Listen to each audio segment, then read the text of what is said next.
नमस्कार दोस्तों, सनातनी टेल्स बाय राज में आप सभी का स्वागत है। पुराणों के अनुसार पूर्व काल में एक ऋषि मुनि थे जिनका नाम शिलाद था। ब्रह्मचर्य जीवन का पालन करते करते शिलाद मुनि को बुढ़ापा आ गया। तब उन्हें चिंता सताने लगी कि मेरी मृत्यु के बाद तो मेरे घर कोई दिया जलाने वाला भी नहीं है।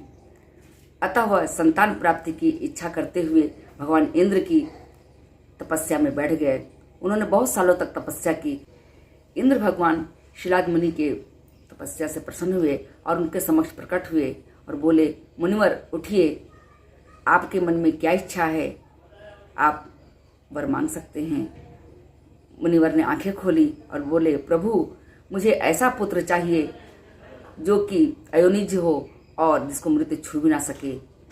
तब इंद्र भगवान बोले कि ऐसा तो मैं नहीं कर सकता हूँ, इसके लिए तो आप भगवान शिव की तपस्या करें। यह कहकर इंद्र भगवान अंतर्ध्यान हो गए। तब शिलाद मुनि ने भगवान शिव की तपस्या की और कई वर्षों की तपस्या के बाद शिव शिलाद मुनि की तपस्या से प्रसन्न होकर उनके समक्ष प्रकट हुए और बोले, उठिए मुनिवर, मैं आपकी तपस्या से प्रसन्न हूँ। वैसे तो मैं जगत का पिता हूँ, परंतु मैं तुम्हारी तपस्या से प्रसन्न हूँ, इसलिए मैं तुम्हारे घर पुत्र के रूप में जन्म लूंगा और मेरा नाम नंदी होगा। यह कहकर भगवान शंकर अंतर्ध्यान हो गए।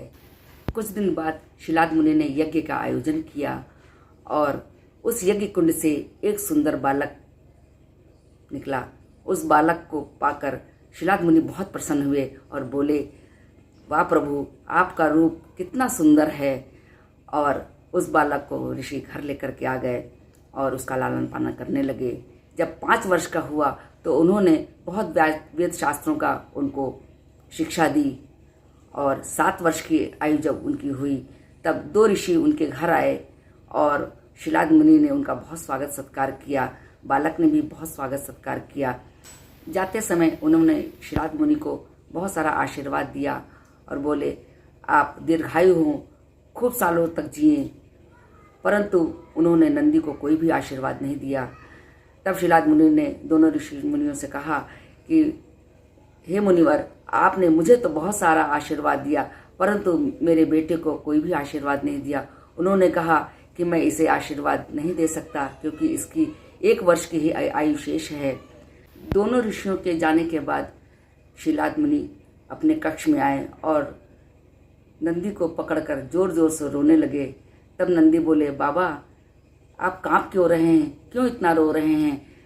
तब शिलाद मुनि बोले कि तुम्हारी आयु सिर्फ 1 साल की शेष है, यह सोचकर मुझे बहुत दुख हो रहा है।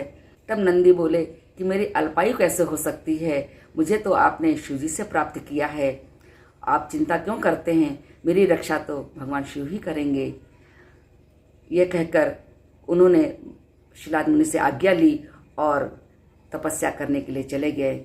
उन्होंने भगवान शिव की बहुत दिनों तक घोर तपस्या की, जिससे भगवान शिव प्रसन्न हुए और उनके समक्ष प्रकट हुए और बोले, उठो नंदी, तुम्हारी क्या इच्छा है, वर मांगो। नंदी बोले, प्रभु मैं आपके चरणों में शरण चाहता हूँ। भगवान शिव बोले कि ठीक है, मैं तुम्हें अपने गणों का अध्यक्ष बनाऊंगा और तुम्हारा अभिषेक करूंगा। भगवान शिव ने माता पार्वती से कहा कि देवी, मैं नंदी को गणाध्यक्ष बनाना चाहता हूँ, आपकी इसमें क्या राय है। तब माता पार्वती बोली, प्रभु ये तो आपका ही अंश है, तो मैं ये इसे पुत्र सरीखा मानती हूँ, जो आपकी इच्छा हो वही मेरी भी इच्छा है। तब भगवान शिव ने अपने सभी गणों को बुलाया और उनके सामने यह घोषणा की कि नंदी आज से तुम्हारा अध्यक्ष होगा। और इसके बाद उन्होंने नंदी को बैल का मुख प्रदान किया और उसका अभिषेक किया। इसलिए भगवान शिव के सामने नंदी बाबा की मूर्ति लगाई जाती है। नंदी बाबा के कान में कहकर हम अपनी मनसा को भगवान शिव तक पहुंचाते हैं। ये भगवान शिव और नंदी बाबा की कहानी है। ये कहानी अगर आपको अच्छी लगी हो तो मेरे चैनल को लाइक करें, सब्सक्राइब करें। जय शिव हरि।